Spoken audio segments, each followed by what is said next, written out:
देखिए, आज हम ले रहे हैं कैरियर्स लीगल लायबिलिटी इंश्योरेंस। अब इससे पहले कि हम टॉपिक शुरू करें, कैरियर्स लीगल लायबिलिटी इंश्योरेंस के बारे में हम आपको लेटेस्ट अपडेट दे देते हैं कि इंडिया में total road transportation business, road transportation कौन करेगा? ट्रांसपोर्टर्स करेंगे, लॉजिस्टिक फर्म करेंगे, कैरियर फर्म करेंगे। तो ये जो रोड ट्रांसपोर्टेशन बिजनेस है इंडिया में 2024 यानी पिछले फाइनेंशियल ईयर में अराउंड 157.45 बिलियन यूएस डॉलर का था। आप देख लीजिए कि कितना बड़ा कारोबार है ये कंट्री में, जिसमें से majority of India freight transportation, मतलब एक तो होता है कि मैन्युफैक्चरर्स अपनी डिपो में भेज रहे हैं या अपने गोडाउन में भेज रहे हैं, और एक होता है फ्रेट यानी जनता का, जिससे या व्यापारियों का जिनसे भाड़ा लेकर के सामान भेजा जाता है। वो 70% है उसका टोटल बिजनेस का, जो कि रोड के थ्रू जा रहा है। अब आप अंदाज़ा लगाइए कि market value of the Indian road freight transport industry is estimated to be around 12.13 trillion. ये 2 साल पहले की स्थिति है, यानी कहें कि 1.5 साल पहले की स्थिति है, 2023। क्यों बढ़ रहा है, क्या वजह है इसकी? अर्बनाइजेशन यानी शहरीकरण हो रहा है, पॉपुलेशन बढ़ रही है, ई कॉमर्स बिजनेस बढ़ रहा है, राइजिंग इनकम लेवल्स, इनकम का लेवल बढ़ रहा है। ये सारे फैक्टर्स ट्रांसपोर्टेशन बिजनेस को बढ़ा रहे हैं। और जिनमें सबसे बड़ी बात यह है कि इंडिया का जो रोड नेटवर्क है ये सेकेंड लार्जेस्ट है दुनिया का। India has the second largest road network and it's national highways span A total length of 1,46,195 kilometre. इतने लंबे तो इनके नेशनल हाईवेज ही हैं केवल इंडिया में, और ये डेली बढ़ रहा है। आजकल आपको पता है road transport ministry Nitin Gadkari ji के पास है, जो इसी एक्सरसाइज में लगे हुए हैं कि नए एक्सप्रेस वे, नए हाईवेज, नए रोड्स। हर महीने आप सुनेंगे कि एक नया एक्सप्रेसवे का स्टार्ट इनोवेशन हो गया।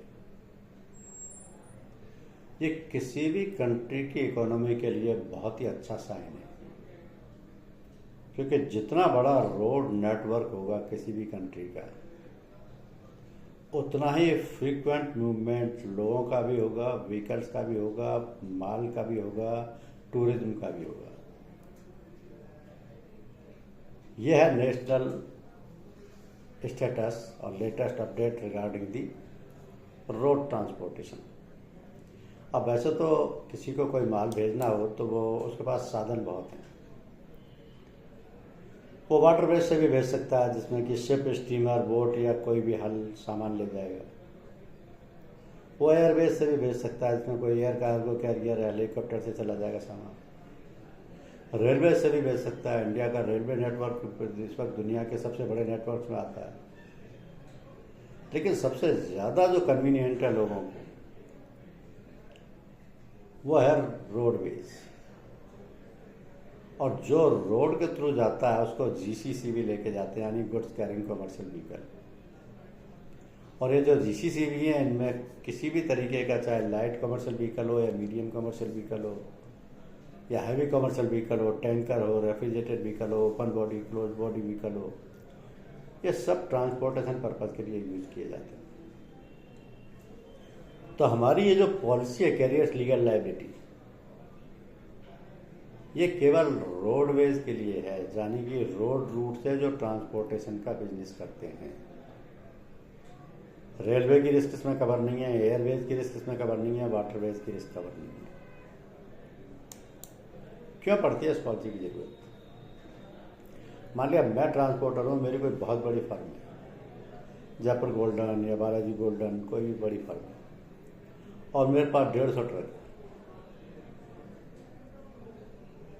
अब मेरे 150 ट्रक क्या काम करते हैं? एक जगह से दूसरी जगह माल ले जाते हैं, माल भेजने वालों से भाड़ा लेते हैं। डेली मेरी गाड़ी भी जाती है, मेरे ड्राइवर भी जाते हैं, क्लीनर खलासी भी जाते हैं, और मेरा खूब बिजनेस होता है। एक एक गाड़ी में 5-5, 10-10 टन माल जा रहा है। तो जब मेरी 150 गाड़ियां जाएंगी तो ये भी पॉसिबल है कि उनमें से 2-1 का एक्सीडेंट भी हो जाए या 2-1 में नुकसान भी हो जाए। और नुकसान कितने का होगा मुझे तो कुछ पता नहीं। 500 रुपये का भी हो सकता है, 5 लाख का भी हो सकता है। तो ये जो नुकसान है उसको पे करने की जिम्मेदारी तो मेरी होगी।